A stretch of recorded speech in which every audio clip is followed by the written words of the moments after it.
کہ آج ہمارا معاشرہ جو ہے، معاشرے میں جو تباہی ہو رہی ہے، ابھی فاضل مقرر ڈاکٹر شوکت علی مرزا صاحب اور ہمارے غلام دستگیر قریشی اشرفی صاحب اور ہمارے کامران مرزا صاحب، ان کا فوکس جو تقریر کا فوکس تھا وہ یہی تھا کہ معاشرے میں ہمارے لیے کیا کیا خرابیاں ہو رہی ہے۔ آج معاشرے میں خرابیوں کی مین وجہ وہ ہے کہ ہم نماز سے دور ہو گئے ہیں، لوگ مہینوں نماز نہیں پڑھتے ہیں۔ آج ہمارے معاشرے میں یہ گناہ اس لیے ہو رہے ہیں، یہ برائیاں اس لیے ہو رہے ہیں، باپ بیٹے کی نہیں سن رہا ہے، بیٹا باپ کی نہیں سن رہا ہے، شوہر بیوی کی نہیں سن رہا ہے، بیوی شوہر کی نہیں سن رہا ہے۔ اس کی وجہ یہ ہے کہ ہم قرآن کو ایک برفدان بنا کر رکھ دیا ہے، مہینوں سالوں ہمارے گھر میں قرآن نہیں کھلتا ہے۔ بچپنا جب ہمارے گھر میں تھا، ہم جب کسی دن ہم ٹفن نہیں لے کر جاتے تھے اسکول کو، ہم ٹفن نہیں لے کر کسی دن اگر گئے تو میرے دوست، میرے غیر مسلم دوست یہ کہتے تھے کہ اس کی والدہ اس کو ٹفن اس لیے نہیں دی کہ یہ آج فجر کی نماز نہیں پڑھا ہوگا۔ He has not prayed in the morning, that's why his mother has not given him the tiffin۔ یہ قانون تھا ہمارے گھر کا۔ اگر آپ فجر کی نماز باوجود اس کے کہ میرے والدہ ایک MLA کی بیوی تھے، لیکن 4 بجے رات سے اٹھ کر ایک MLA کی بیوی ہونے کے باوجود 4 بجے رات سے اٹھ کر وہ بچوں کو اٹھاتے تھے، نماز پڑھاتے تھے، قرآن پڑھاتے تھے، اور پھر اسکول سے آتے ہی پھر پوچھتے تھے کہ بیٹا عصر کا وقت ہو گیا ہے، نماز پڑھو۔ آج بتلاؤ کہاں پر ہے؟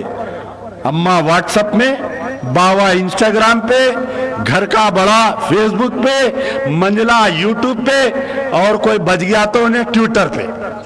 آج سوشل میڈیا ہمارے درمیان میں اتنا آ گیا ہے، برائی اتنی آ گئی ہے، افسوس ہوتا دیکھ کر، بڑا افسوس ہوتا مجھے دیکھ کر۔ 3 سال سے ابھی پرجا دربار کا ذکر کیے، 3 سال سے ہمارے پاس، آج بتائیے ہمارے درمیان میں جاہلت کتنی ہو گئی۔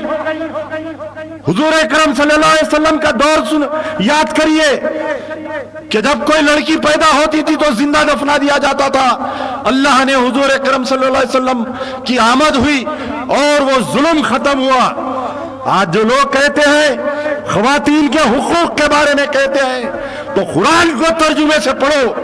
اگر کوئی قرآن کو ترجمے سے اگر پڑھ لیا تو وہ اسلام یا اسلام کے ماننے والوں کے اوپر یہ الزام نہیں لگائے گا کہ وہ خواتین کے اوپر ظلم کرتے ہیں۔ قرآن کی تعلیمات کو پڑھ کر دیکھو۔ لیکن آج کہاں پر ہے؟ آج بتلائیے ہمارے معاشرے میں۔ ہمارے یہاں ایک سبجیکٹ ہے، ابھی ڈاکٹر شوکت علی مرزا نے جو بات کہی اس کو میں پھر سے دوہرا رہا ہوں۔ ہمارے پاس پرجا دربار میں ایک سبجیکٹ ہے، میرے بھائی معافی چاہتا ہوں، ینگ ویڈو۔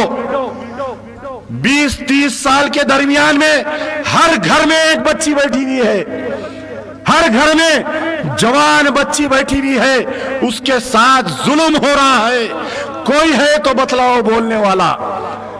ٹھیک ہے طلاق ہو گیا اس کا، 3 بچے ہیں، ان کو دیکھنے والا نہیں ہے۔ میرے گھر کے چبوترے پر آ کر بیٹھ کر دیکھو، 2 بجے رات تک جوان بچی آ کر بیٹھتے ہیں معصوم بچیوں کو لے کر۔ ارے لڑکی پیدا ہوئی، شوہر نے چھوڑ دیا، لڑکیاں پیدا ہو رہی، شوہر چھوڑ دے رہے ہیں۔ یہ جاہلت ہم میں آ گئی ہے۔